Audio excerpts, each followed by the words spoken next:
Pẹ́kẹ́lẹ́ ló ní gbọ́dọ̀ rọ́ṣọ fùrọ̀ dán ìjàgùdù láàrin ọkọ àtìyàwó gbọ́dọ̀ dán wọn àfìsẹ́yìn. Ó ti tó gẹ́. Báwo là á ṣe ń ta ká tètè tọ́ kó má bàa dẹran onídìí láàrin lọ́kọláya mọ́. Kò dára kọ́kọ́ ó mọ lùyàwó bí ẹni lu bàrà tàbí kíyàwó fọ́kọ̀kọ̀ ọbẹ̀ mọ́kọ lórí. Ó bá rí bẹ́ẹ̀ ọpẹ́ ni fún Reverend Mrs. Margaret Ọláwáyé ní Fátúrọ́jì tó kọ̀wé kan àrà ọ̀tọ̀ tí ó fòpin sí rògbòrìyẹ̀ nínú ìdílé.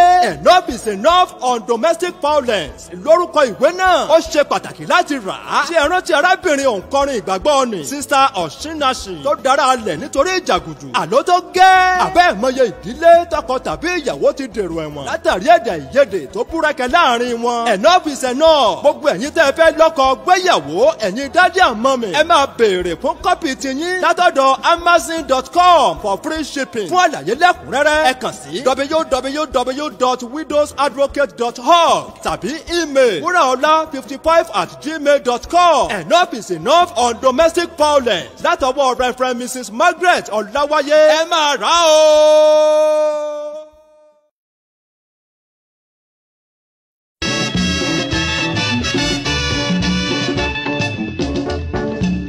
Ẹ jẹ́ akíra wa kákíra wa ọmọ Yorùbá. Ẹ jẹ́ abára wa yọ̀ ṣẹ̀ṣẹ̀ kábára wa jó. Àwa ọmọ Yorùbá ti gòkè àgbà o. Ọmọ aráyé sọ, wọ́n sọ kiri. Àwọn pẹ̀gọ́pẹ̀gọ́ ṣẹ́nu bọ̀ ni wọ́n sọ kiri. Wọ́n lọ́jọ́ ní Yorùbá, wọ́n lálẹ́ ní Yorùbá. Báyìí fẹ́nu ìwọ náà. Yorùbá pa, Yorùbá dé. Yorùbá wọlé ọ̀gá lulẹ̀ olúwo. Yorùbá bojú ọ̀gá gbolẹ̀ olúwo. Ìgbà yìí lọ́dọ̀ àwa mọ ọ̀pá ọ̀gbà bẹ̀rẹ̀. Àwa ọmọ Yorùbá ti gòkè àgbà o.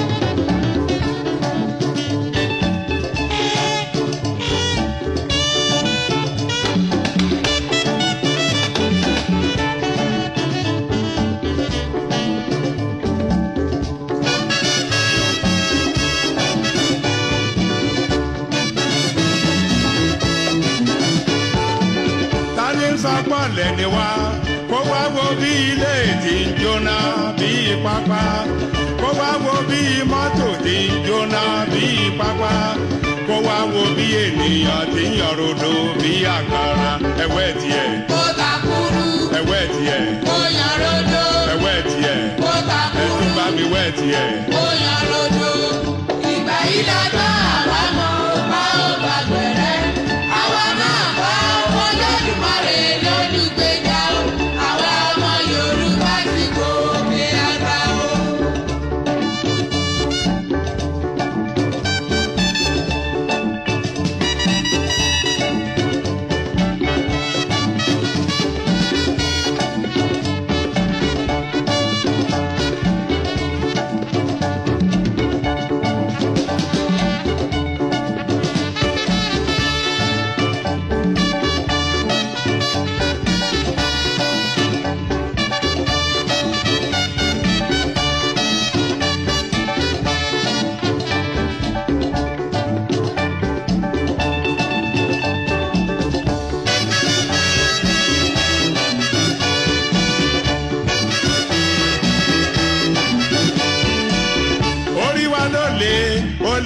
Ó lé ju tí wọ́n lọ o ẹ̀dá wa máa ló mú wọn o àwa ti jàjàyè ẹ̀jẹ̀ ọ̀tá làwa tẹ̀ mọ́lẹ̀ o láfi ṣètùtù àlátòní lọ òkè la ó máa wà o òkè la ó máa wà o látòní lọ Òkè la ó máa wà o. títí ayé o Òkè la ó máa wà o. aga jù wọ́n lọ.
látòní lọ.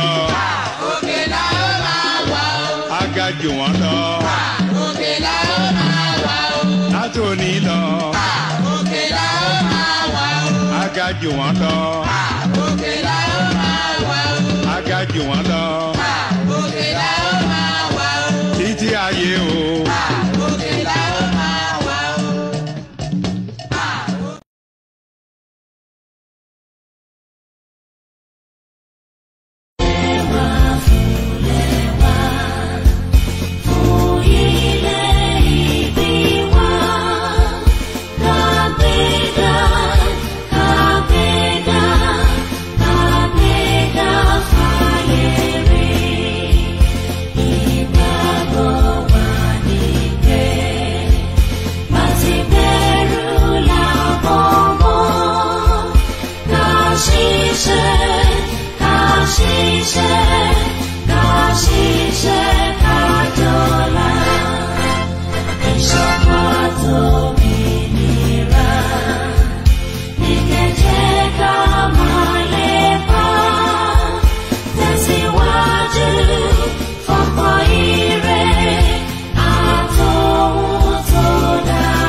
Látòní lọ òkè la ó máa wà o nílẹ̀ Yorùbá o òkè la ó máa wà o l'Ondo State òkè la ó máa wà o l'Èkìtì òkè la ó máa wà o l'Ọ̀ṣun òkè la ó máa wà o l'Ọ̀yọ́ l'Ògùn o òkè la ó máa wà o Èkó Àkété òkè la ó máa wà o látòní lọ òkè la ó máa wà o òkè báyìí la ó máa lọ àwọn ọmọ Yorùbá àdúrà látà ń gbà ní.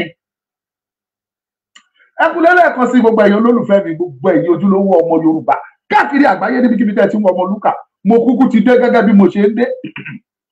Yorùbá ní dídé báyìí ní tewé adé bíbọ̀ bí kò ní ṣètò ìlú ọ̀hún ó ní bá fún ọ̀run lọ́jọ́ aṣọ níjọ́ títí kọ̀lé ọ̀run bọ̀ wá sí kọ̀lé ayé wọ́n ní ogun ń bẹ lọ́wọ́ ogun ọ̀tún gbọdọ̀ tó lọ ọmọ lúkà ọmọ Jésù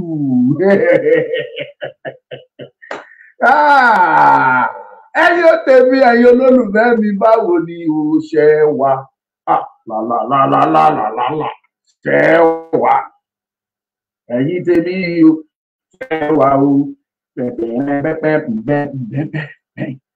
yes mo kí gbogbo yín mo welcome yín lẹ́ẹ̀kan sí ẹ káàbọ̀ mo tún fẹ́ sọ̀rọ̀ a tún ti gbé tàná dànù agbé tuntun dé tìrìnrìn ní tìrìnrìn a tún gbé tàná dànù agbé tuntun dé adé títí adé dédédé adé ndéndéndéndé adégẹ́ngẹ́gẹ́gẹ́ bí àdéhùndé lágbé Canada ànàràgbé tuntun-dé ọjà fìyẹn lẹ̀ gàrí ká kọjá sí àgbàmì ètò gbogbo ẹ̀yin tèmi mo kí yín ẹ káàbọ̀ Adékúnlé Ramon sorry you are welcome Fákúnmojú Ibrahim thank you God bless you àṣírí ìkọ̀kọ̀ Elédùmarè mo kí yín ẹ káàbọ̀ Múyìwá Bákàrè mo kí yín ẹ káàbọ̀ Ọlámilékan Zóbò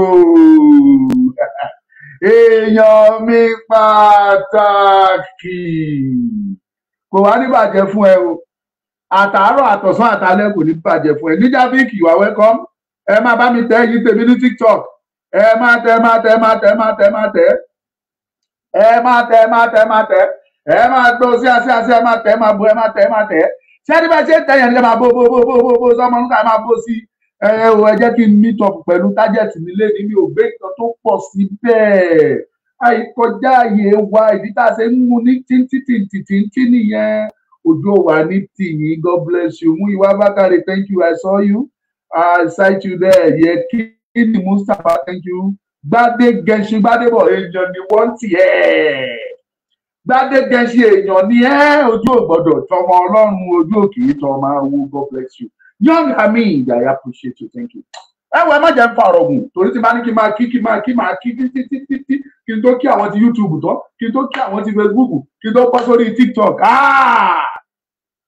Sherry clothing, oh my God. Sherry, anyway, let me leave it that way. Orin tí mo gbé jáde fún yín lénìí, ó ní ta ló sọ pé Yorùbá gbọ́, ta ló sọ pé Yorùbá ò gbọ́n, ta ló sọ pé ọ̀lẹ ni wá. Ó ní yíyọ gínígíní ọlọ́gbìn ní kì í ṣe tójó ẹnu ló ń sá fún. Ó ní ẹ̀wẹ̀ tiẹ̀ kó yan búrúburú, ẹ̀wẹ̀ tiẹ̀ ojú ránran. Káàrí tó sọ fún wa ni pé ẹ má gbàgbé ẹ̀wẹ̀ tiẹ̀ ìjà ẹ̀wẹ̀ tiẹ̀. Bọ́ọ̀ tí ìbí àwa agbọ́tàn. Ìgbà tí Yorùbá kọjú ìjà síra wọn náà jọ face wẹ̀ tiẹ̀. Anyway, ibẹ̀ kan ni mò ń lọ. Ẹ mọ̀ yí pé bó ti pẹ́ tí mo ti sọ pé Yorùbá fúnra láàsì Yorùbá nídìí fúnra kankan. Mo ti kúrò lórí pé ẹ fúnra. But àwọn incident kan ṣẹlẹ̀ tó fẹ́ mú mi tí mo fi padà wá láti gbà yín lámọ̀ràn pé Yorùbá ṣe ẹ fúnra. Kò mà tí ì léètì ẹ̀yin àgbààgbà ẹ̀yin Yorùbá kò mà ì léètì ẹ̀yin agbẹnusọ èèyàn mi àfa àfọlọ́runṣọ́ mi ìyànda ẹ mọ̀ tí léètì ẹ súnmọ́ bí kẹjẹ́ ká bára wa sọ̀rọ̀. Àwa pariwo títí gbọ́dọ̀ sì dúró lórí ẹ̀ pé Nàìjíríà ò ṣe nǹkan àìpélé, Nàìjíríà ò kì í ṣe ìfẹ́ Ọlọ́run. Ẹ jẹ́ ká bára wa sùn títọ́ ọ̀rọ̀ níbi tó títọ́ wà. God did not create Nigeria. God doesn't create any country called Nigeria. Orílẹ̀-èdè kan, èdè kan, ẹ̀yà kan, àṣà kan. Ntọ́lọ́run dá nìyẹn. Ọlọ́run dá ẹ̀yà tó ń pè ní Ísírẹ́lì. Ó fún wọn ní èdè kan, ó fún wọn ní àṣà kan. Ó dẹ̀ gáìdì wọn. Àṣà yẹn ni wọ́n tẹ̀lé, èdè yẹn ni wọ́n dẹ̀ sọ, èdè Hébérù tàbí èdè Júù. Àwọn ni wọ́n jẹ́ Júù, àwọn ni wọ́n jẹ́ Hébérù. Bó ṣe wọ Ọlọ́run tó sọ láti ẹ̀ nìyẹn. Mi ti dé. Ẹ wo ilẹ̀ Áfíríkà bó ṣe pọ̀ tó. Ọlọ́run fúnra ara ẹ̀ ti dá gbogbo orílẹ̀-èdè tó wà bẹ́ẹ̀. Ení tere èjì tere ó ti dá wọn. Ó dẹ̀ fún oníkálukú ní ilẹ̀ tiẹ̀. Ó fún wọn ní èdè tiwọn. This same God Olódùmarè tá à ń sọ nípa ẹ̀ tí àwọn Mùsùlùmí gbàgbọ́ pé ó ń jẹ́ Allah. Òun ló dá ìran ọmọ Yorùbá. Oríṣiríṣi ìtàn ló jáde. Àwọn kan ní Saudi láti wá, àwọn kan ní àti Jìbìtì, àwọn kan ní ṣe lásán wá. The question gẹ́gẹ́ bí bàbá ẹlẹ́bùn ṣe bèrè ni pé tó bá jẹ́ Mẹ́kà láti wá, kí ló dé tá a máa sọ Árábù? Tó bá jẹ́ Egypt lẹ́ti wá àbí Sudan, kí ló dé tá a máa sọ èdè wọn bẹ̀? Ọlọ́run dá ìran Yorùbá, ó fún wọn ní àṣà, ó fún wọn ní èdè, ó dẹ̀ fún wọn ní ilẹ̀ kan. Ẹ pín program ẹ̀yin tèmi ní Facebook, ẹ máa tẹ̀ ní tẹ̀kítẹ̀ ẹ̀yin ti TikTok. Ẹ pín kẹtẹ́ kẹrù bà mí. Listen, ẹ̀yin olóríire ọmọ Yorùbá kẹ́ gbọ́. Èmi gẹ́gẹ́ bí let me just put it by myself the way I think of it. Mi kì í ṣe onípúpa ní ènìyàn, mi kì í ṣe akórìíra ènìyàn. Àti gbogbo àwọn tá à ń pariwo tí wọ́n fayé ní ìran ọmọ Yorùbá lára, iṣẹ́ ọwọ́ Ọlọ́run ni wọ́n. Kò sí I don't have any reason láti kórìíra wọn. I'm talking of the Fulanis, the Briticos, even the Igbos. Tán wà lẹ́gbẹ̀ẹ́ wa ń bí, ọ̀tá ni wọ́n jẹ́ fún ìran ọmọ Yorùbá. But táwọn kan bá máa jáde sọ̀rọ̀, wọ́n á ní Ọmọlúkà, you hate Igbos, you hate Fulanis, you are too bigotry, you are too this, you are too that, you have ẹnu ìbàjẹ́, so therefore bí mo ṣe láìkí ẹ tó o lọ ń condemn kìnìkan. I don't condemn them. Ìtẹ́bi sọ ni wípé Ọlọ́run fúnra rẹ̀ nínú Bíbélì ó fi ilẹ̀ ó fi jogún fún àwọn kan, ó ní ẹ máa sọ, ẹ dì í mú, ẹ mú dání ṣinṣin kí ẹnikẹ́ni ọ̀tá kó má bàa gbà lọ́wọ́ yín. Kódà nígbà tí àwọn ọmọ Ísírẹ́lì ṣẹ̀sọ́ Ọlọ́run, tọ́lọ́run fi àyè sílẹ̀ pé káwọn ọ̀tá wá kó wọn lẹ́rú, ilẹ̀ yẹn ọ̀tá ò gbà ó fi ilẹ̀ o. After some years in the captivity, nínú ìgbèkùn níbi tó ti kó wọn lẹ́rú lọ, ìgbà yẹn ni ọ̀rọ̀ Dáníẹ́lì ṣẹlẹ̀, tí Dáníẹ́lì àti Ṣédrákì Méṣákì àti Abẹ́dínígò tí wọ́n ń gba àdúrà sí Ọlọ́run kíkankíkan. Inú ìgbèkùn ni òkì ṣẹlẹ̀ Ísírẹ́lì o, ṣùgbọ́n ọmọ Ísírẹ́lì ni wọ́n. Ẹ máa gbọ́ Hébérù mẹ́ta, Ọlọ́run tó gba Hébérù mẹ́ta nínú iná, àwọn ọmọ Ísírẹ́lì ni wọ́n ń jẹ́ Hébérù. Ọlọ́run tó gbà wọ́n kì í ṣẹlẹ̀ Ísírẹ́lì ló ti gbà wọ́n, ilẹ̀ àjèjì ni, ilẹ̀ Bábílónì lọ́lọ́run ti gbà wọ́n. Mind you, ó gbà wọ́n nígbà tó tó àkókò, ilẹ̀ tó jogún fún wọn nígbà tó fi àyè lẹ̀ pé kọ́ta kó wọn lọ, ó sì sáàbù ilẹ̀ yẹn. Àwọn ọmọ Ísírẹ́lì nígbà tó Ọlọ́run máa jà, tó máa dáríjì wọ́n, Ọlọ́run tún gba ọ̀nà míì, ọ̀nà ìyanu, ó kó wọn jáde kúrò lóko ẹrú. Ilẹ̀ tó jogún fún wọn, wọ́n padà síbẹ̀ o. Ó ní ilẹ̀ tó ń ṣàn fún wàrà àtọyìn. Ilẹ̀ Yorùbá, Ọlọ́run ọba Olódùmarè ló jogún ẹ̀ fún ìran ọmọ Yorùbá. Ọlọ́run máa bínú tí Yorùbá tẹ́ ẹ bá ṣe bí eléyìí, tẹ́ ẹ dẹ̀ jẹ́ kí àwọn ọ̀tá wọlé kanlẹ̀ tí wọ́n dẹ̀ gba gbogbo ilẹ̀ ìtàn dọ́gbọ́n gbà mọ́ wa lọ́wọ́ tán, inú máa bí Ọlọ́run. Ọlọ́run ṣàpẹẹrẹ nínú New Testament. Ọlọ́run fún àwọn, ó pe àwọn èèyàn jọ, ó fún wọn ní síìrì àbí kí náà pè ní tálẹ́ǹtì àbí kí anyhow bọ́ bá ṣe ń pè, ó fún wọn ní tálẹ́ǹtì kankan. Ẹni tó fún lẹ́yọ̀ kan, tó fún ní méjì, ẹni tó fún ó pín, ó ní kálukú, ó ní ìwọ gbà tiẹ̀, ìwọ gbà tiẹ̀, ìwọ gbà tiẹ̀. Ṣùgbọ́n àwọn kan ò mọ tí wọ́n lò. Inú bí Ọlọ́run torí pé kí ni wọn ò lò, wọn ò gá ìdí ẹ̀, wọn ò fi ṣe tọ́lọ́run fẹ́ kán fi ṣe. Ọlọ́run bínú, wọn ló gbà á, ó fún ẹlòmíì tó ti ní ti tẹ́lẹ̀. Ẹ̀yin àgbààgbà ilẹ̀ Yorùbá, ẹ̀yin ọ̀dọ́ ilẹ̀ Yorùbá bíi tèmi, ẹ má jẹ́ kí Ọlọ́run bínú sí wa torí tọ́lọ́run fi jogún fún wa. Tá a bá kó jọ̀wọ́ wa bí eléyìí, tá a jẹ́ kí àwọn ọ̀tá gbà mọ́ wa lọ́wọ́, inú máa bí Ọlọ́run kọjá àlà. TikTok, ẹ má jẹ́ kí kìíní drop, ẹ jẹ́ kó lọ òkè. Afọláyanká, thank you, God bless you. Ṣeun Adélówó, God bless you. Adélọ́wọ̀ ọ̀wọ̀. Ọlọ́run mọ bó ṣe pín gbogbo nǹkan tó ní kálukú fún. Ó pín fún ìran ọmọ Yorùbá. Ó pín fún àwọn Fúlàní, àwọn Haúsá rádà. Kó tó di pé àwọn Haúsá wọ́n káwọ́ lẹ́rán. Ṣé rí kíní kan ò yí ọ̀pọ̀lọpọ̀ àwọn ọmọ Yorùbá? Agbọ́tàn, ṣùgbọ́n ignorance, ìkùnsínú, ìkórira, inú kíkorò, ọkàn dídọ̀tí, òun ni gbogbo wa ṣe ń wò tá a ṣe sọ̀rọ̀ nígbà tó yẹ ká sọ̀rọ̀. Listen, ẹ̀yin èèyàn mi tẹ́ ẹ̀ gbọ́ mi. Àwọn Fúlàní ò kì í ṣe Nàìjíríà rárá àti rárá. Historically, gbogbo nǹkan táwọn Fúlàní dé ilẹ̀ Nàìjíríà yìí kò tí ì pé 200 years.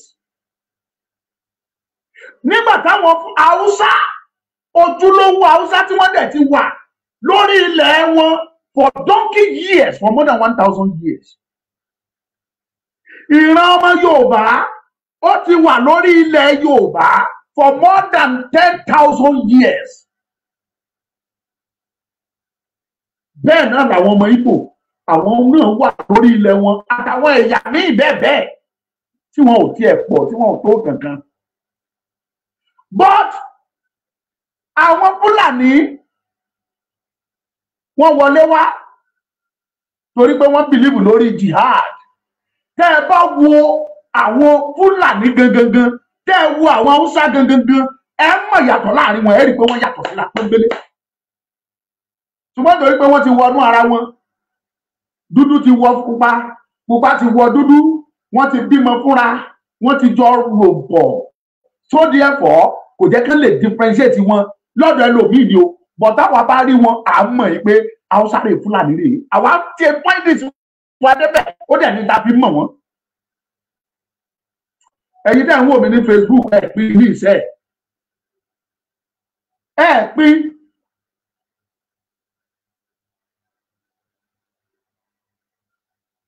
àwọn Fúlàní dẹ́ bá wò wọ́n dáadáa pupa ni wọ́n ojú wọn yàtọ̀ ìdúró wọn yàtọ̀ ìrìn wọn yàtọ̀ every their nature tẹ́ bá wò wọ́n ẹ̀ ti mọ̀ pé this is pure Fúlàní wọ́n jọra káàkiri àgbáyé tẹ́ bá rí wọn tẹ́ bá rí Fúlàní gidi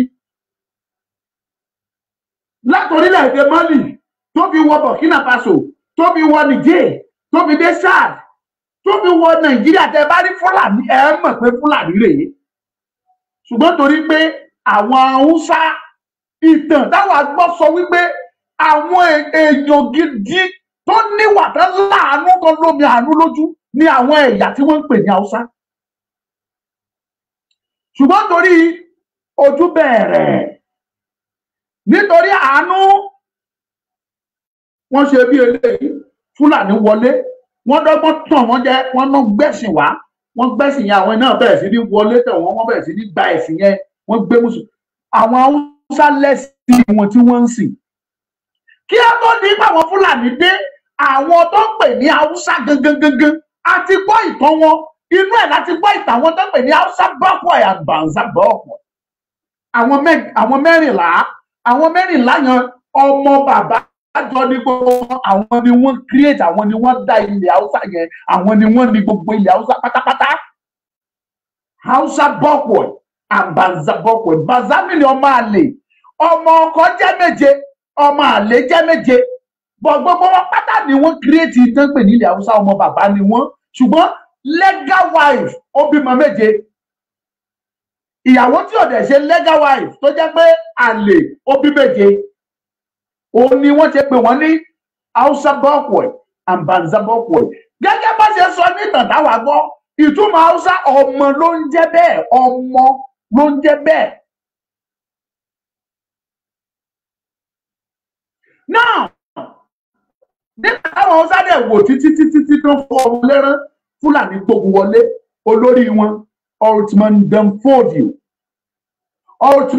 Fodio ó gbógun wọlé ó bẹ̀rẹ̀ ìjà àwọn gbàgbọ́ nínú pé kán jagun eléyìí tó ń pè ní jihad wọ́n bẹ̀rẹ̀ jihad ajagunbalẹ̀ wọ́n jagun kó tó di pé wọ́n bẹ̀rẹ̀ ogun àwọn Fúlàní ti ní ètò ìṣèjọba tí wọ́n ti nílùú wọ́n lọ́ba àwọn ọba wọn náà máa ń pè ní sáàkì nílùú Kano sáàkì of Kano ni wọ́n ní sáàkì wọ́n ní sáàkì ní Kano wọ́n ní sáàkì ní Zaura wọ́n ní sáàkì ní Sokoto wọ́n ní sáàkì kákàkiri níbi ní Kẹ́bì ní Kẹ́fì ní gbogbo ẹ̀ wọ́n ní sáàkì ọba àwọn Haúsá ni wọ́n ń pè ní sáàkì.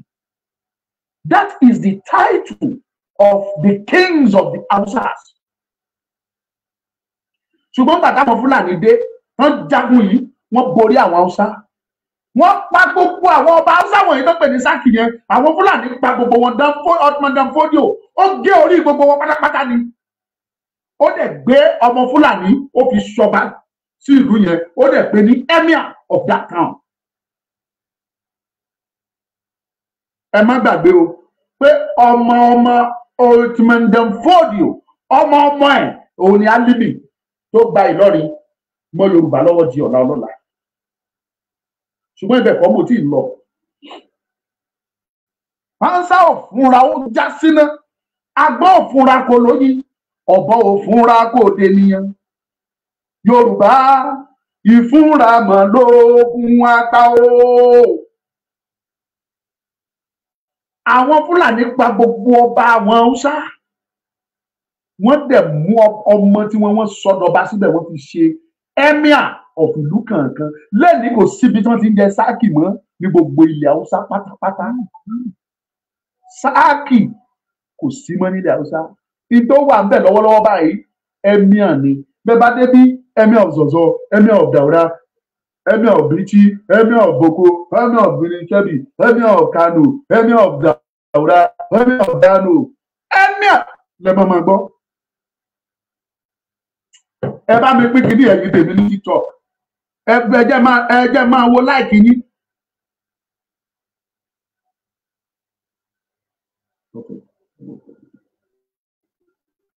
My brother, Taiwo Thomas, God will bless you. Ṣàtúndínlẹ̀ Ọládìpọ̀ kò ní bàjẹ́ fún yín láéláé. Ọlámídé gangan Christopher Báramọ́lá Bátúndé Ọlátúnjí kò ní bàjẹ́ fún yín ẹ ṣé mo dúpẹ́. Let me go straight to the point. Ṣùgbọ́n torí pé àwọn Haúsá wọn káwọ́ lẹ́rán àlejò dé ó gba ilẹ̀ mọ́ wọn lọ́wọ́. Mo sọ ṣáájú lẹ́ẹ̀kan mi ò kórìíra ẹnikẹ́ni iṣẹ́ ọwọ́ Ọlọ́run ni. Ṣùgbọ́n ìtọ́lọ́run fún wa ò lè gbà mọ́ wa lọ́wọ́. I am talking to the youth now. We must never fold our arms and allow foreigners or aliens to take over our land. Ó léwu. Nítorí ọ̀la ẹ ìwọ tó ń wò mí tó jẹ́ youth. Nítorí ọ̀la àwọn ọmọ tó ti bí tàbí tó fẹ́ bí àtàwọn ọmọ tí wọn tó ń bọ̀ lẹ́yìn wọn. Nítorí ìdí yẹn kò ní dáa kó di ọ̀la káwọn ọmọ tẹ́ ẹ bí tó jẹ́ pé Ọlọ́run jogún ilẹ̀ yìí fún kó wá jẹ́ ẹrú ni wọ́n á wá ṣe lórí ilẹ̀ yìí. Àwọn ọmọ yẹn á ṣépè fún yín lọ́nà ọ̀hún o. Ẹ jígìrì láti protect ilẹ̀ yìí ó kù sọ́wọ́ yín o. Náà ọ̀rẹ́ tí wàá ní ajá àtẹkùn fẹ́ ṣe. Dádì wa Tinubu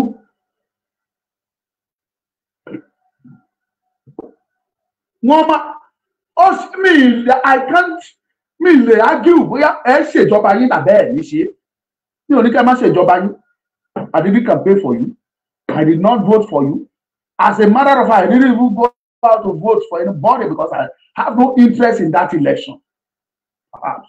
But the fact remains that you are the president of Nigeria now. Ṣùgbọ́n mo ti sọ tẹ́lẹ̀ kẹ́ tó di president mo ní bàbá. These people they are just pampering you. Wọ́n tàn yín jẹ ní bàbá. Mo dẹ̀ sọ fún èèyàn ọmọ Yorùbá mo ní tán bá tẹ̀ wá fi Tinubu sílẹ̀ kó ṣèjọba. Mo ní wọn ò ní jẹ́ kó gbádùn. Wọn ò ní jẹ́ kó sinmi. Wọn ò ní jẹ́ kí ìjọba ẹ̀ lójú. Ìdí ni wípé ẹ gbé ẹja sílẹ̀ ẹ wá gbé ológbò tí ẹni kó máa ṣọ́. Èmi bá sọ̀rọ̀ fún yín gbogbo àwọn nǹkan tí mo sọ ńgbà yẹn ó ti ń ṣe mi ì ṣe áńgẹ́lì o. Ṣùgbọ́n Ọlọ́run ó bù wá lójú inú àtọpọlọ. Etí inú lè jò ń lò. Etí inú lè jò ń lò. Àwa ti so many times mo ní wọn ò ní fún ẹ ní ìsinmi. Máa bẹ̀tẹ̀ pẹ̀lú yín títí Tinubu fi máa tó bá rí ìjọba yẹn ṣe parí wọn ò ní wọ́n máa fún lókùn ní tó bá gbà bí wọ́n gbà bí tó bá gbà bí wọ́n gbà bí wọn ò ní jẹ́ kó ní ìsinmi ọkàn.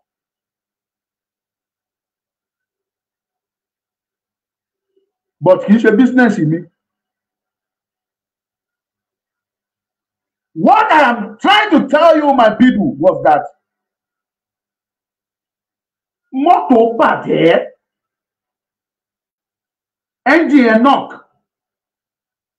táyà tún fọ́ dànù wọ́n yọ brain box lọ ẹ wá ní dírẹ́fà tó wà ní ò dáa ẹnìkan lọ wá dírẹ́fà mi ìwà kó wá wá mọ́tò tẹ́jì ẹ̀ ti knock àwọn bìrìsì kó ti yọ brain box lọ àwọn táyà mẹ́rẹ̀ẹ̀rin which is Yoruba, Hausa, Igbo and other ethnic àwọn ní táyà gbogbo ẹ̀ ti fọ́ pátápátá ẹ wá ní ká lọ gbé dírẹ́fà kan wá kó máa wá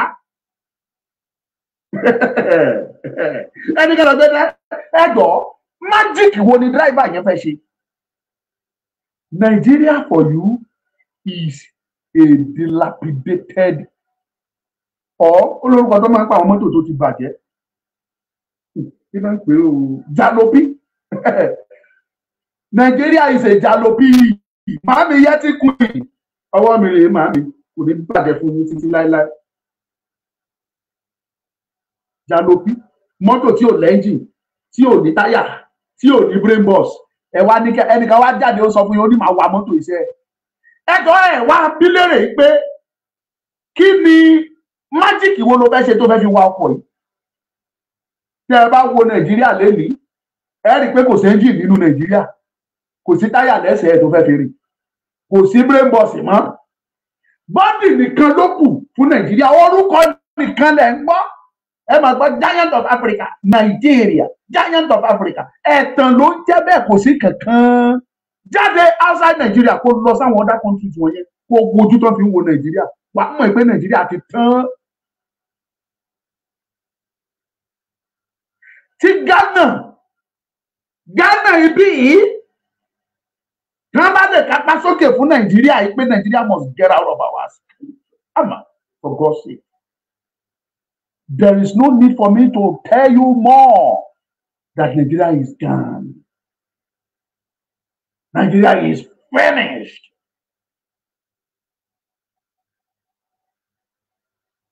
Tí ìbá ṣe wípé àwọn tó pera wọn lágbàgbà nílẹ̀ Yorùbá, tí ìbá ṣe wípé wọ́n ya ìka ènìyàn, tí ìbá ṣe wípé wọ́n ya ọ̀bàyéjẹ́ ni, tí ìbá ṣe wípé wọ́n ya akótilédà ènìyàn. The agreement of our unity, of our union, is 100 years. Ẹ̀gbọ́n ẹ̀yin èèyàn mi. Ìgbogbo period yìí, àwa ò kàn mọ̀ kí ni jẹ́rọ wa mọ̀. Níta kan fẹ́ jẹ là ń wá. Ó tó di pé Ọlọ́run ṣí wa létí lójú tó ṣí wa nínú pé no ọ̀nà rèé ọmọ mi.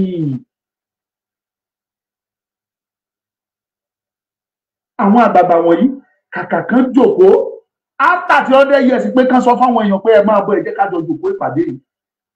Kí ni ká ti ṣe kíní yìí sí? Nígbà tó tú àkókò president tó wà lórí àlééfà ńgbà yẹn ó parọ́ fún gbogbo yìí ó lóun ṣe confab. That was 2014. Ọdún tó pé 100 years under the law anywhere in the world. Any agreement is lasted for 99 years. Any agreement, it only lasts for 99 years. That is the maximum. Kò gbọdọ̀ jù bẹ́ẹ̀ lọ. Àwọn àgbààgbà yín náà lọ sí Àbújá tó lọ ṣe confab. Confab tí wọ́n lọ ṣe kì í ṣe negotiation wọ́n lọ ṣe o. Wọ́n lọ jẹ owó ni olóyè tẹ́nìkankan wọ́n gbà àwọn tó lọ confab olóyè tán fún wọn.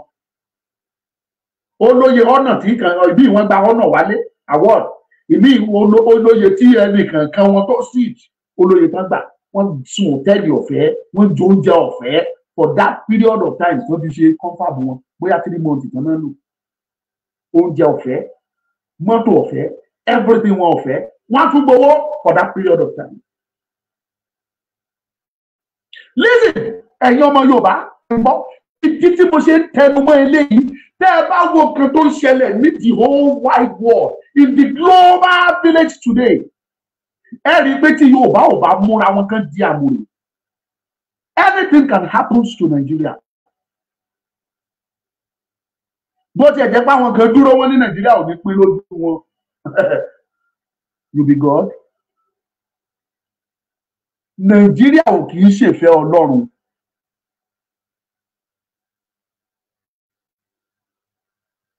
Nàìjíríà ń ṣèfẹ́ Ọlọ́run. Ọlọ́run kọ́ ló dá ìran ọmọ Yorùbá lọ́lọ́run dá. Ó dá wọn, ó fún wọn lédè kan, ó fún wọn láṣà kan.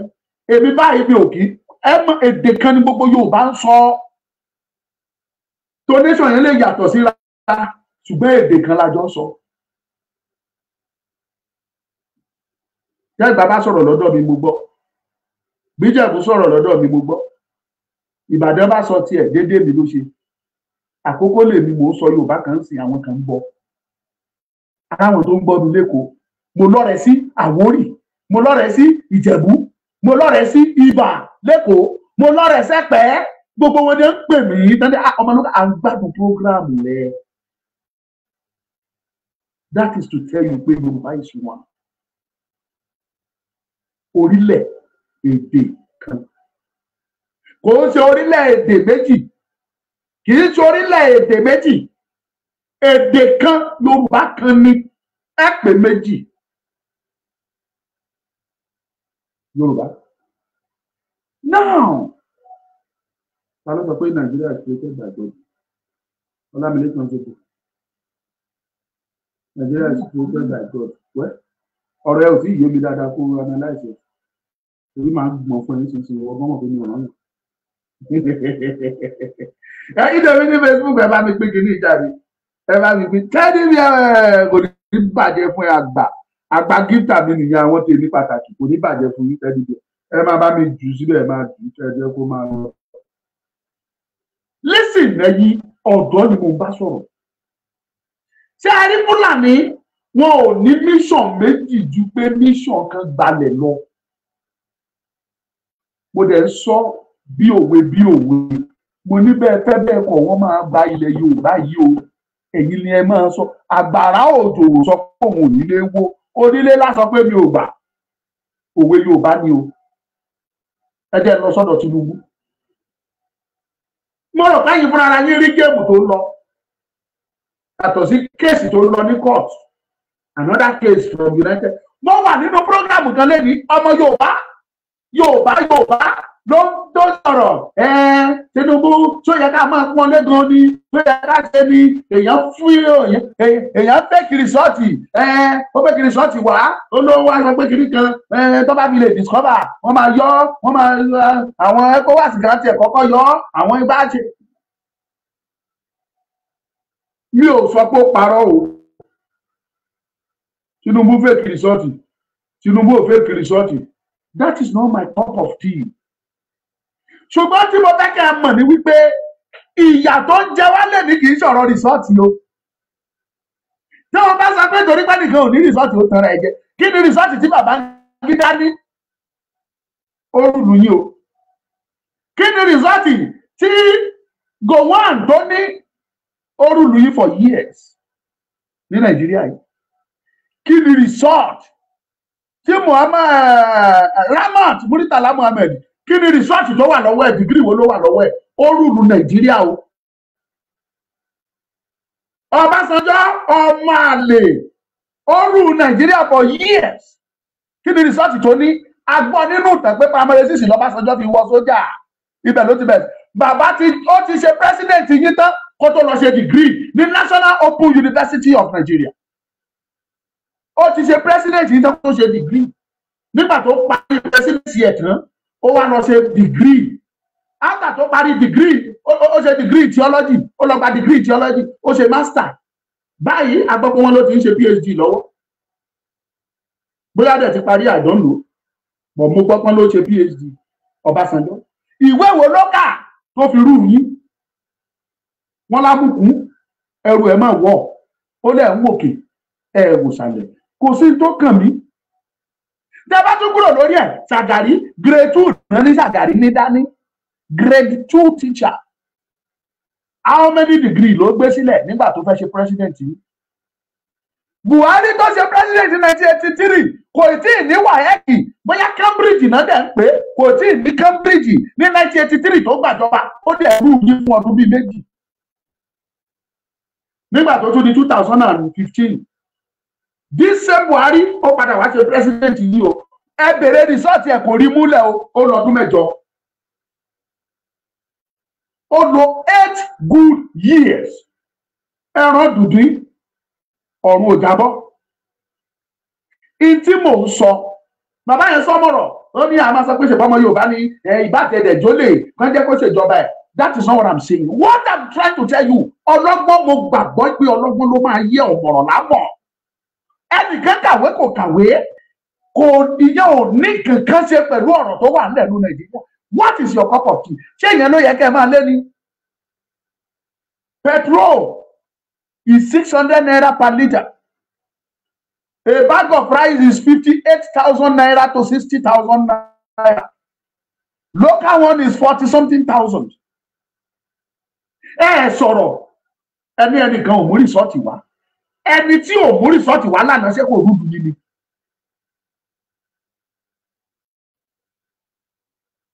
Èmi á sòótọ́ fún yín. I don't bloody care what is your own opinion. Ní tó bá rí nípa ẹ̀kọ́ fáyé. Nàìjíríà ò dáa. A dẹ̀ sọ fún yín pé bí ò ṣe dáa yìí ọ̀nà rèé. Ìtò mú ọmọláyà gbogbo yín gbé gbọ́. Kò mú rìsọ́ọ̀tì wá. Ó parọ́ rìsọ́ọ̀tì. Ó yí orúkọ òun lẹ̀ ń bá yí. Kí ni nǹkan tó right about Nàìjíríà gan? Ẹ tẹ̀ sọ fún mi, mo fẹ́ mọ̀.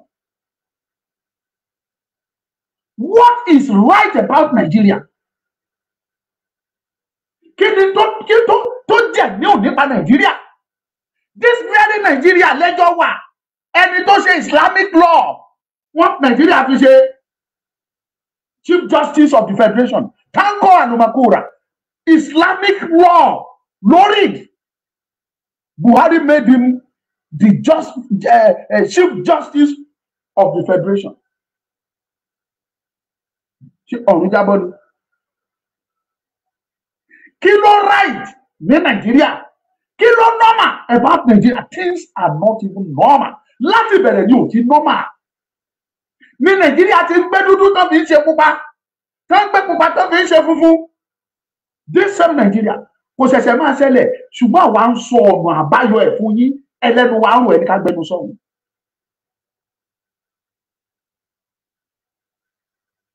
Mo dẹ̀ dúró lórí òtítọ́ àtọ̀rọ̀ ẹnu mi wípé bí Ọlọ́run ti ń bẹ tí ẹ̀mí rẹ̀ sì máa bẹ láyéláyé níwọ̀n ìgbà tí Haúsá tàbí kí sọ pé Fúlàní, Ìgbò àti Yorùbá tí wọ́n bá sì jọ wà nú Nàìjíríà yìí tẹ́lẹ̀ sọ ń jẹ́ Nàìjíríà yìí kò sí tó lè mú Nàìjíríà tòrò láyé anything tí mo lè fi bẹ́ẹ̀ tiẹ̀ pẹ̀lú.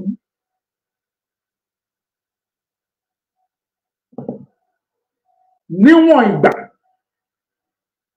tẹ́ ẹ bá jọjọ ń ṣe papọ̀ tẹ́lẹ̀ ń jẹ́ Nàìjíríà tẹ́ ẹ fi Ìgbò sílẹ̀ kó mójútó àyè ara ẹ̀ tẹ́ ẹ fi Yorùbá lẹ̀ kó mójútó àyè ara ẹ̀ káwọn Haúsá àti Fúlàní kó mójútó àyè ara wọn tẹ́ ẹ bá sọ pé Àbújá lẹ́kẹ́jọ máa ṣe papọ̀ mo lè guarantee yín in the next 15-20 years ó lè má sí tó ń jẹ́ Nàìjíríà mọ́. Torí ìjà ogun náà lè fi dàrú at last. Haúsá jáde at last. Àwọn politician wọn àgbà kò tẹ́ wa lọ́rùn. Ìgbò náà dá sí lọ́fà aláwọ̀ ọ̀gá ògbà. Yorùbá náà wá sọ pé má gbà wá náà gbà. At the end of the day ó lè dogun. Our fault. And I keep on telling my people, the current Nigeria we have today is a conspiracy of the airline. Tẹ́ ẹ bá bọ́ sáàrin ìlú, ẹ discover pé gbogbo àwọn tó wà láàrin ìlú la máa sọ fún yín pé ká pín ló tọ́, but ọ̀nà owó la fẹ́ fi pín. Ibi tí wọ́n ṣe Yorùbá dé, táwọn ọmọ Yorùbá tí orí wa dorí kodò.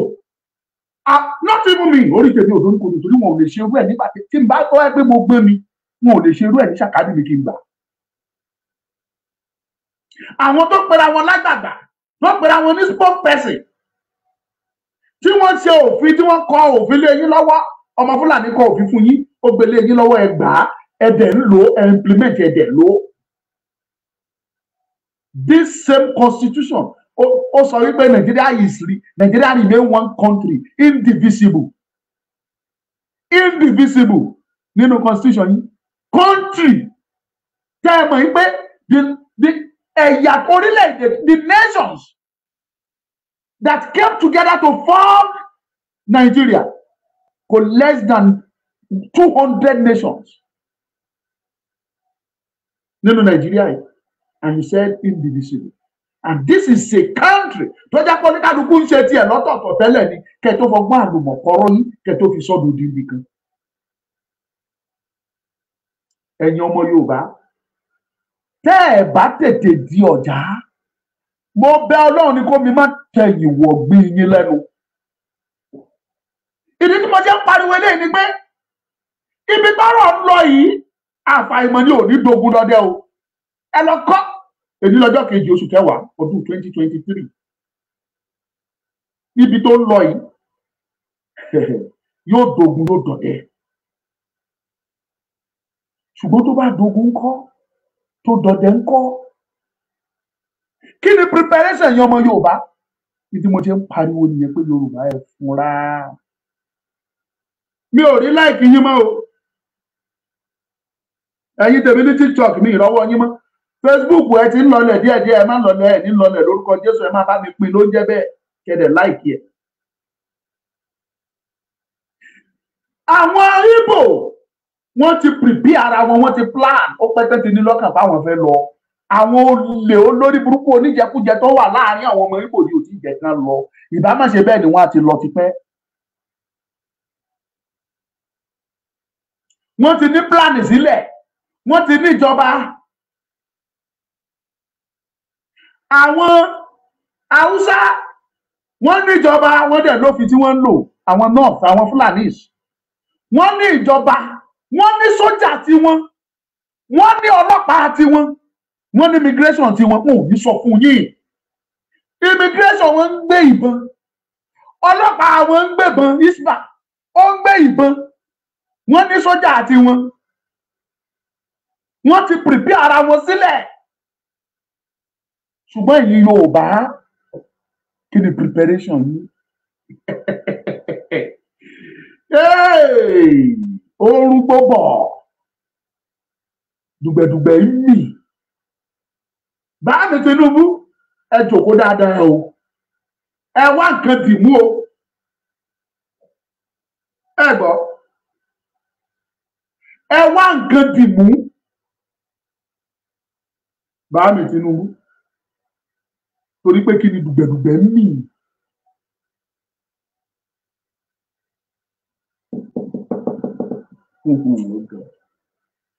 ẹ máa bá mi tẹ ẹ máa tẹ ẹ máa tẹ mi ò rí láìkì yín mọ́ mi ò rí lọ́ọ̀bù mi ò rí láìkì mi ò rí lọ́ọ̀bù ẹ máa tẹ ẹ máa tẹ ẹ̀yin tèmi ní TikTok ìrọ́wọ́ yín o nígbà bá níbi 50 people tó ń wò mí láìsí ẹ̀yin tí ìlè rí 2000 láìkì kí ní ṣẹlẹ̀ ẹ bò we have àmọ̀tẹ́kùn yín ṣé wọ́n fún wọn láàyè kán gbébọn ọmọ àmọ̀tẹ́kùn láàyè kán gbébọn ibi táwọn ọmọ àlè ọmọ Yorùbá tó tún wà l'Àbújá àwọn kan tún vote against ẹ àwọn ọmọ àlè ṣẹ́rí ẹ bá jẹ́ kí n sòótọ́ fún yín tó bá dé level kan àkọ́kọ́ máa ní láti bára wa jà dáadáa nínú ilé á kìgì bọ ojú ara ẹni tó bá yẹ ká bẹ́ orí ẹ̀dànù abẹ́ dání àgbà tí ò bá ti kẹ́hùn sọ̀rọ̀ á kẹtàn sáré ní àṣà kàbàkàbà á bẹ́ orí ẹlòmíì dànù abẹ́sọ̀gùn ẹ̀jẹ̀ àtújáde túrúrúrúrúrúrúrú tá a bá clean inú ilé tá a wẹ inú ilé mọ́ wà láìtàláì tá a bá la gborílẹ̀-èdè wa wàhálà gan bọ̀ torí àwọn máa lè kán wà tó jẹ́ pé wọ́n máa dènà ire yẹn ni wọ́n máa dènà ayọ̀ yẹn ni and I can assure you pẹ̀lú tèmi mọ̀ tí mo tó dá mi lójú tó jọṣẹ lọ́lẹ̀ tó bá ṣe wípé orílẹ̀-èdè ní Yorùbá ni tó bá ṣe pé Yorùbá dá dúró ni èmi mọ̀ Yorùbá máa wà lára orílẹ̀-èdè mẹ́wàá tó lágbára jù ní gbogbo àgbáńlá ayé bàbá sọ̀rọ̀ technology economic Yorùbá ó máa wà lára wọn tí òun ṣe àní tí gbogbo yín mọ̀.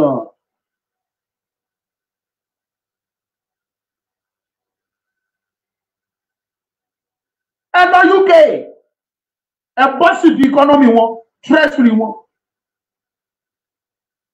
ẹ lọ ṣèwádìí ọmọ Yorùbá lè máa bá ń bẹ̀ ọmọ Yorùbá tó yẹ kó wà lórílẹ̀-èdè Yorùbá kó máa lo ọpọlọ tó ní kó máa fi gbé orílẹ̀-èdè yẹn lárugẹ kó orílẹ̀-èdè yẹn máa develop nítorí ìyà àìríbi dúró sí àìrọ́nà bá lọ ó di ara UK wá gba ọpọlọ ẹ̀wọ̀n ń lò ẹ lọ UK kẹ lọ ṣèwádìí tí bá parọ́ àwọn ọmọ Yorùbá tọpọlọ wọn ń kó bí ọṣẹ tó ń ṣiṣẹ́ tí IQ wọn tó tàn sílẹ̀ yányányányán ẹ lọ sí UK ẹ bá wọn bẹ̀ Go to Canada. Our best lawyers in Canada. Ọmọ Yorùbá ni wọ́n. Ẹ lọ wádìí. Àwa ò débẹ̀ ní bọ̀tá láwọn èèyàn dà sí pẹ̀rẹ̀pẹ̀tẹ̀. Best lawyers of Canada, they are Yorubas.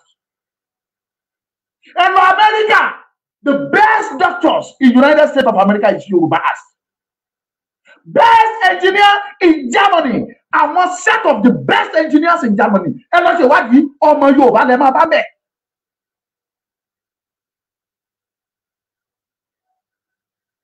And many other countries like that. Ẹ lọ kẹlọ wádìí. Ẹ máa bá ọmọ Yorùbá bẹ̀ tí wọ́n lu ọpọlọ wọn tí wọ́n fi tún orílẹ̀-èdè tí wọ́n ṣe. Àwọn ọmọ Yorùbá, àwọn ògo Yorùbá tó yẹ kó wà lórílẹ̀-èdè Yorùbá ká máa fi ọpọlọ wọn ká máa fi gbé orílẹ̀-èdè yẹn sókè kí orílẹ̀-èdè yẹn lè wà lára orílẹ̀-èdè tó kógo jáde lágbàáyé. Wọ́n wá sọnù wọ́n sàn lọ bí omi.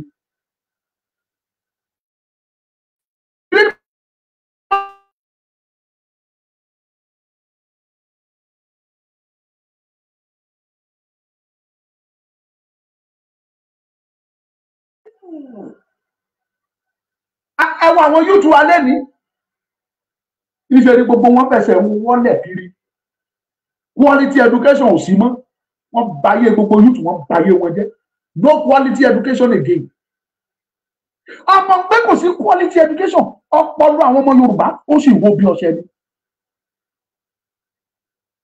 wọ́n bá tún jáde ẹlòmí arápálá aṣáàborí jágbó fọrù jágbù tí gbogbo ẹ aṣáàrọ náà àbáyọ ajápa kúrò ní Nàìjíríà á lọ ibi tó lọ yẹn ẹni gbé ẹ tó bá wọ níbẹ̀ á gbé ọpọlọ ẹ̀yìn á gbé kalẹ̀ á tún wúlò níbẹ̀ á dìjẹ lọ níbẹ̀. ẹ̀yin yúùtù lẹ Yorùbá èmi ń tẹ̀ mọ́ yín létí ọjọ́ ọ̀la yín ọwọ́ yín ló wà á. Martin Luther King tí wọ́n ń pariwo ẹ̀ lẹ́nìí lórílẹ̀-èdè Amẹ́ríkà kí ni èjì ẹ̀ nígbà tó jáde tó sọ̀rọ̀.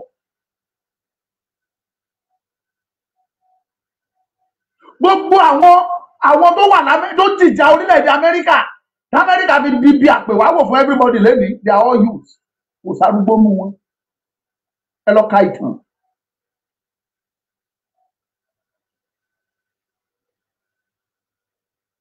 Ìyẹn ló bí orin tí mo kọ jáde. Ìná ọmọ ọba tó dẹrú ọmọ aláṣọ tó ń wá kìsà Yorùbá ọmọ ọba àwa dẹrú sórílẹ̀-èdè kórílẹ̀-èdè kákàkiri ìbádì kí Yorùbá lọ máa ṣe ẹrú ní irú orílẹ̀-èdè bíi Kàtá kí Yorùbá máa ṣe ẹrú lórílẹ̀-èdè Yemen kí Yorùbá máa ṣẹrú ní Oman kí Yorùbá máa ṣẹrú ní Dubai àyà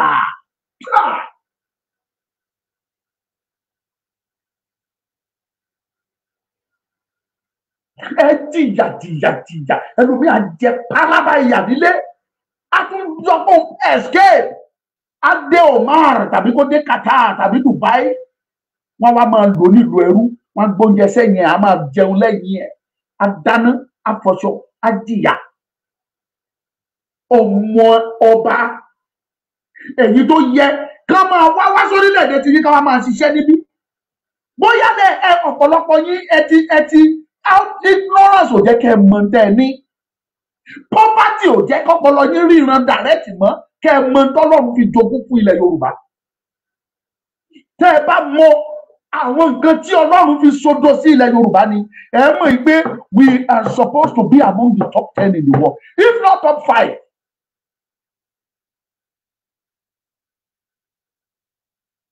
Ẹ wá gba orílẹ̀-èdè mi lọ ẹ lọ máa jẹ ìyà pọ̀mọ̀pọ̀mọ̀ ìyà mọ́yà wọ́n wá máa gbá yín wọ́n ṣe wọ́n náà dènà yín ní visa ẹ̀yin ọmọ ẹlẹ́ran ẹ wá tọrọ fẹ́gungun.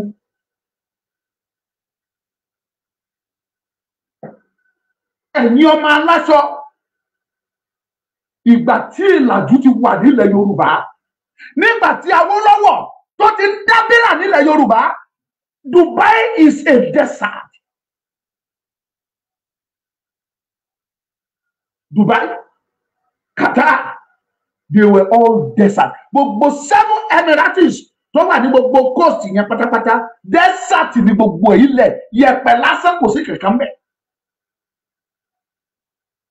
Nígbà tí Yorùbá ti ń ṣakọ tá a ti proud of University College tá a ti proud of Notre Dame àbí kí náà gbórúkọ Yorùbá yẹn tá a ti proud of University of Ibadan tá a ti proud of University of Ife táwọn ọmọ Yorùbá ti ń ka ìwé tọpọlọ wọn ti ń kó bí ọṣẹ tó ń dára tí University tí Awólọ́wọ̀ tó ń ṣiṣẹ́ lọ làbẹ̀dùn gbogbo àwọn ibi tẹ́ ẹ̀ ń sá lọ yìí yẹ̀pẹ̀ lásán ni wọ́n.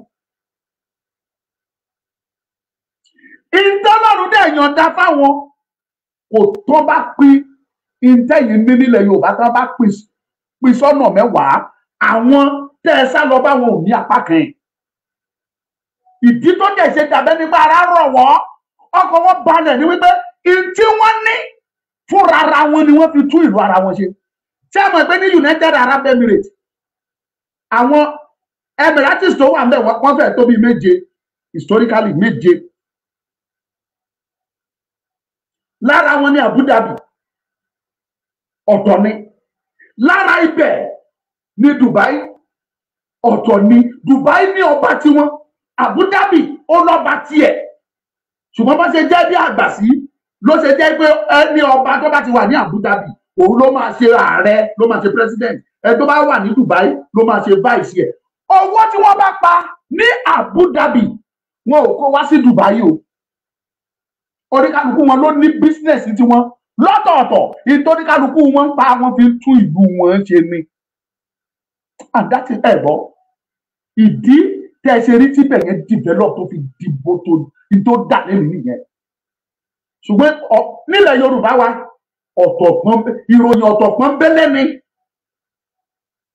Ẹ bá àpá $500 million tí ẹ òfin ni wípé òfin tí wọ́n kọ fún yín ni pé ẹ kó gbogbo $500 million yẹn ẹ máa kó bọ̀ l'Àbújá.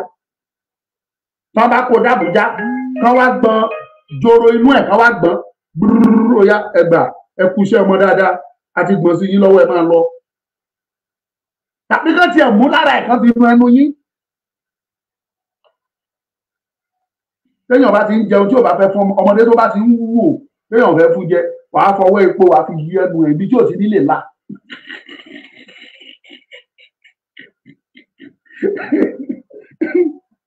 ibi tí ò sí nílé la wàá fi epo yẹn wàá rọra fi síbẹ̀ so kò ní ṣe bó jẹ la hàn kò ní rí la epo yẹn wá wà ń bẹ̀ so ẹni tó bá wà á rò pé òfun jẹ ni. Nàìjíríà ilẹ̀ Yorùbá gbogbo tọ́lọ́run fi ṣèkẹ́ yín orí olórí ló ń jẹ́. Ẹ̀yin yúùtù ẹ̀yin ọ̀dọ́ bíi tèmi ẹ̀dẹ̀ kọ̀ láti jẹ́ kí iye yín kó sọjí. Yorùbá ní no ìlú mi náà ti ń pọ̀wé yẹn mo dẹ̀ máa ń sọ ǹgbà gbogbo wípé ìlú mi ní ẹni tí ò bá jàdú itan kò lè gba apá. That is ẹni máa dàdú pé tán yàrá ká gbà. Tá a bá sọ pé orílẹ̀-èdè wa là ń fẹ́ tó bá jẹ́ pé ọwọ́ yín mọ́ ẹ̀yin leaders ẹ̀yin Fulanis àtẹ̀yin Briticos tẹ́ wà lẹ́yìn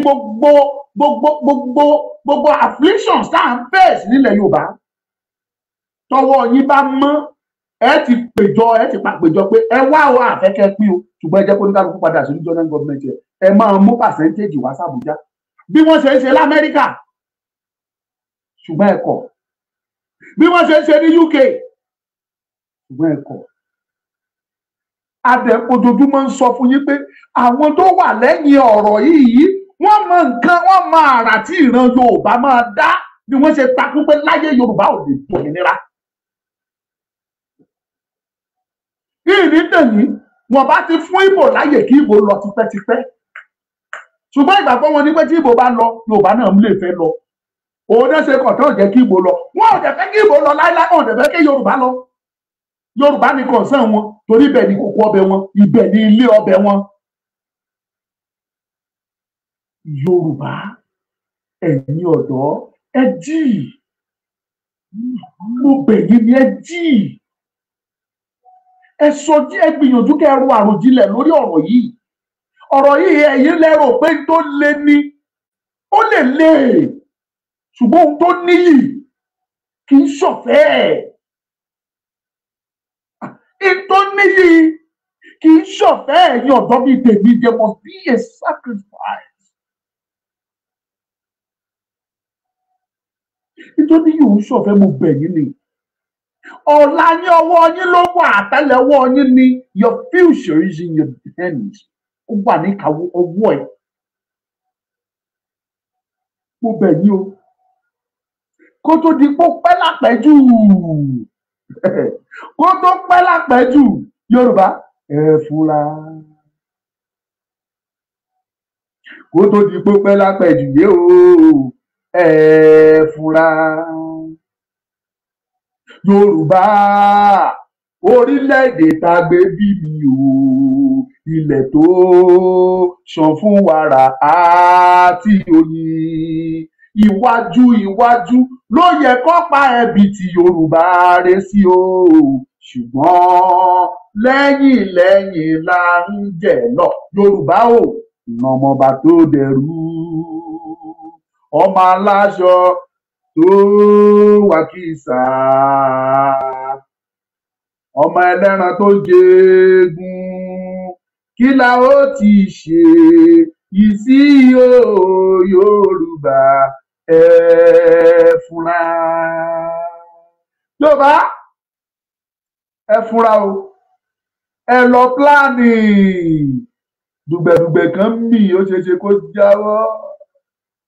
Reality làwa ń gbá fún yín, àwa ìgbà fake. Mo sọ fún yín ó tó di pé president wọlé mo lẹ máa retí wàhálà ń bọ̀. President wọlé wàhálà bẹ̀rẹ̀, ẹ wá fi gbé bọnú.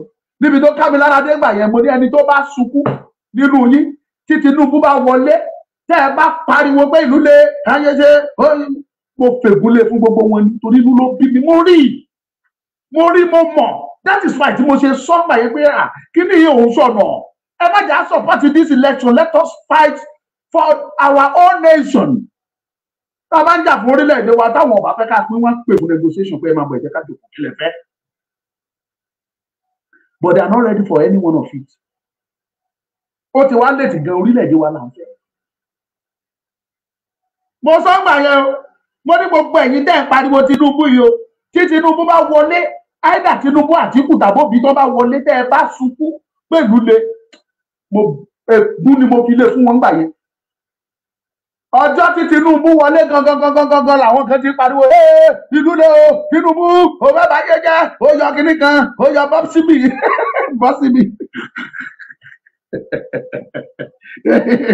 Tinubu ó yọ bọ́sibì tábà rẹ̀ pọ̀ 700 naira báwo ló ṣe máa rí bẹ́ẹ̀ kíní kan. Àwọn kan ti bẹ̀rẹ̀ ẹ̀jà, ègún ti ń jà wọ́n òun torí a sọ fún yín. Mo tún ti ń sọ ilé ìbáyìí òun ní rẹ́rẹ́ máa ń wò tó bá wù ní kẹ́ tún gbọ́, bó wù ní kẹ́ má gbọ́ kò kan yé. Èèyàn kan péré ni mo jẹ́ nínú orílẹ̀-èdè Yorùbá, just a single person. Tí mo bá lọ, Yorùbá nation continue. Ṣùgbọ́n màá sọ tẹnu mi, màá kéde tèmi bọ́lá ló ṣe fi sí mi lọ́kàn. Bó ti ẹ̀ jẹ́ pé mo mọ̀ tó dá mi lójú pé pẹ̀lú Ọlọ́run tó ṣẹ̀dá mi, ikú kan ò ní mi pa, àrùn kan ò ní mi sọ lọ́jọ́, èmi ò ní pa wọn kú ní rèwerèwe. Yorùbá yìí, orílẹ̀-èdè Yorùbá yìí, ó máa ṣojú tèmi.